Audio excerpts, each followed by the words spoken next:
Hey guys, how's it going? It's Baggins here, and today I'm going to be giving you a few quick builds that you can use in the culling to help improve your win rate and just generally have better games.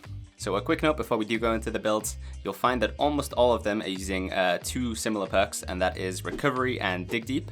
The reason behind this is because these perks far outpower pretty much every other perk in the game. The two ways that I rate perks are relevancy to each round and impact on each round. So how relevant is dig deep and how relevant is recovery? Well, in pretty much every single game, you're going to be using your health and stamina as a resource. Now these both help in different ways, but recovery brings your stamina back faster, which can be important for chasing a guy down or running away from someone, and dig deep effectively allows you to cheat death, which can, in a lot of cases, win you a fight or lose you the game. So both very relevant. The impact in the game is similar to the relevancy, but it's like how noticeable was it in that game, the perk that you were running. So how noticeable was dig deep? Well, like I say, sometimes it would be the difference between you losing the game or not. So that's very impactful. And the same with recovery as well. It can be the difference between you chasing someone down and catching them, or they get away and then they later on kill you, or it creates some sort of complication in the game. Or it can be the difference between you managing to escape someone in a long distance sprint or not, because they have recovery, they're getting their stamina back faster, and therefore they're both pretty impactful in the game. So that's why I've rated these perks so highly, and that's why you're going to see them in pretty much every build. Now with that out of the way, let's go into the first build, which is Long Ball. Now I've named all of these builds after the airdrop that they're for, so the airdrop for this one is Long Ball. It's a late game airdrop, costs 150 funk. It gives you a baseball bat, tier 2 body armor, crafted explosive, and a gas grenade. Now all of these items are fairly high tier in terms of how powerful they are. Crafted explosive can make or break a fight if you get a good crafted explosive in. It does up to, I think, 33 damage, so a third of someone's health. That's if they're wearing body armor. It cripples them, it disorientates them, and generally can, it can help you win that fight. It's very crucial. It can also, you can chuck it into a team fight and get a lot of kills that way, cause a lot of disruption. So crafted explosive, awesome, definitely worth the funk in that in itself. The baseball bat is probably one of the most powerful weapons in the game right now. It has a crazy high damage output, it swings very fast. Ultimately, it's just like its brother, the pipe wrench, but it's a better version than it. The perks that you will be running with this are recovery and dig deep, and then you have load dropper. Now the way that this build works is essentially it's sort of for people who like to play melee, so you're not going to be focusing too much on the bow. The reason why we're running load dropper is you can quickly rack up the kills by playing aggressive in the early game. Then when it rolls around to late game, you'll become a powerhouse again with your baseball bat, crafted explosive, and body armor, and you just go in and brawl with everyone. Pretty much anyone that you get into melee range with, you'll destroy, because the baseball bat, like I say, it's a very powerful weapon. If you hit someone with it, it will cripple them, reduce their movement speed, so it'll stop those pesky bow kayers from running away and shooting at you, because you'll just keep up and keep swinging at them. The second build we've got is what the Long Ball sort of preys on, but it is still a very strong build, and that is Big Game. So Big Game is a similar sort of airdrop to Long Ball in that you get a crafted explosive, but instead of gas grenades you get caltrops, and you get a compound bow, which is the most powerful bow in the game. Compound bow can, again, it's a very impactful weapon. If you manage to stay at range from your opponent and they have a weaker bow or no bow at all, then you're generally going to win that fight as long as you don't let them get into melee with you. It comes fully equipped with 18 arrows. The caltrops you can chuck on the ground to help slow your opponent down so you can keep a distance from them. Playstyle for this, we are running backpacker instead of load dropper, and again we have recovery and dig deep. And basically this is for your more sort of passive player who likes to stand on the side a bit and would prefer to win the fight from a range perspective rather than getting into the thick of it and playing aggressively. You like to snipe your opponents down from a distance and use the caltrops to keep them away from you. The third build that we have is Golden Arm, which again runs dig deep and recovery, but on the third slot we have the perk Golden Arm and we have the airdrop Golden Arm. Golden Arm is basically an increase to your thrown damage when it comes to spears. So the airdrop itself gives you 3 javelins. It's a mid-game airdrop, so you can call it in faster than you can call in the other 2 airdrops. Now I do predict this build possibly could be broken on the Xbox. We will need to wait and find out, but if aim assist does factor into thrown weapons and it enables you to reliably hit these thrown spears, then this could be very, very powerful. It's already being run on PC quite a lot as well. All of these perks, by the way, guys, I would consider viable on Xbox and PC, but this one I can see potentially being very strong on the Xbox because of the aim assist. So you go around as usual. At the start of the game, you're probably going to make a crafted spear rather than a crafted knife, just because you have some extra thrown damage on that. Not too much, but it can help. And basically, you want to secure the funk as fast as possible, either through killing people or selling items so you can call in your 3 javelins and then rain hell on your opponents. The thrown javelin can do upwards of 40 damage. Now, to put that into perspective, one of the most powerful weapons in the game, the rifle, when you hit them in the body with that also does 40 damage. So you would potentially have a rifle in your hand with unlimited ammo. Now, granted, you do have to chuck the spears, and when they land in the ground, you have to go pick them back up again. But the beauty of the Golden Arm airdrop is it does give you 3 spears. So you can kill your opponent with those 3 spears, then pick them all up, if you hit all of them.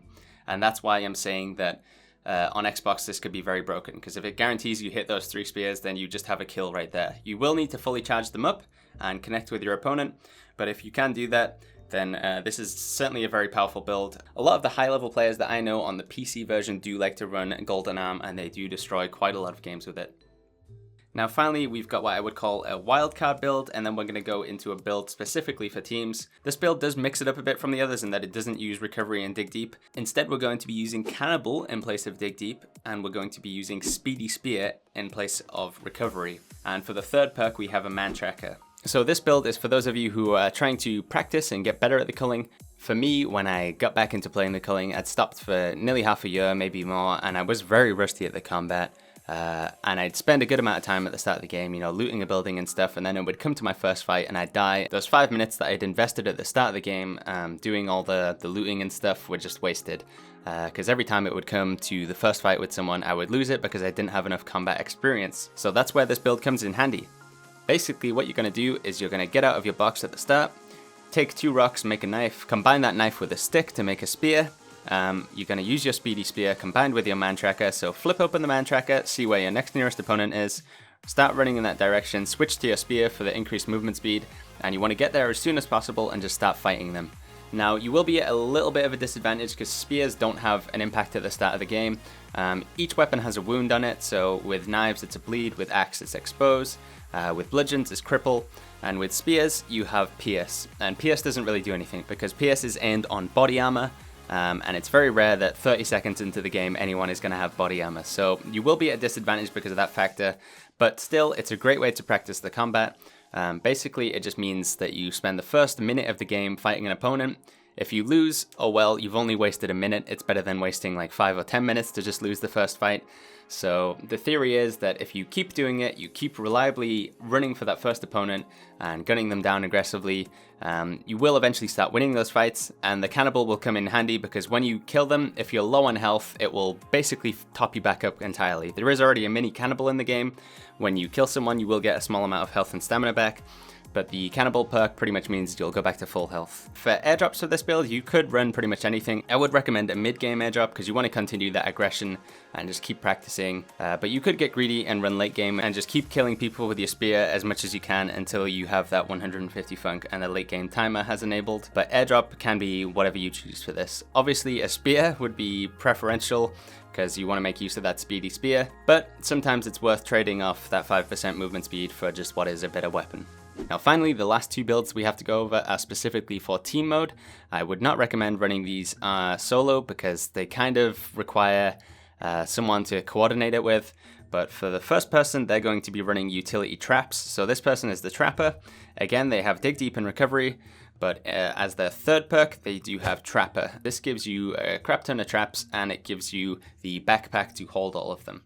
Now this will make more sense as to why you're doing this when I tell you that the second person is going to be running Marauder, and their third perk will be Brutus, of course their first 2 perks being Dig Deep and Recovery. Now the idea is that the first teammate is putting down the traps, the snares, the punji sticks, keeping themselves at range with a bow, and they're going to be shooting at your enemy, hopefully drawing in their attention towards the ranged person, at which point they will get stuck in the snares. Your second player, the Marauder, comes in with his tier 2 knife and stabs them in the back for that 25% extra damage. Combined with the Trapper's Expose, which means that snares apply a 30% expose, which means 30% incoming damage. That's 55% more damage on the backstab. This can be pretty devastating and can quickly turn the fight in your favor. Like I say, it's pretty much only going to work in teams. It's very difficult to use one or the other in solos. You might find some way to make it work, but I would generally recommend only using this in team mode. You can also use the blowgun in the Marauder airdrop to hit a single opponent. That will cause them to vomit after a short period of time, at which point you can position yourself behind them to get in that crucial backstab, so you don't need specifically the traps to get the guarantee of the backstab. You can also use the blowgun to CC your opponent and then secure the backstab. And yeah, that about does it for this builds video, guys. I know I've been pretty quick, but I just wanted to quickly go over them. If you want any more in-depth explanations on builds, or you have any recommendations of your own for builds that I could go over, please let me know in the comments down below. Like I say, right now the state of the game is that Dig Deep and Recovery are very powerful, and that's why they are in pretty much every single build.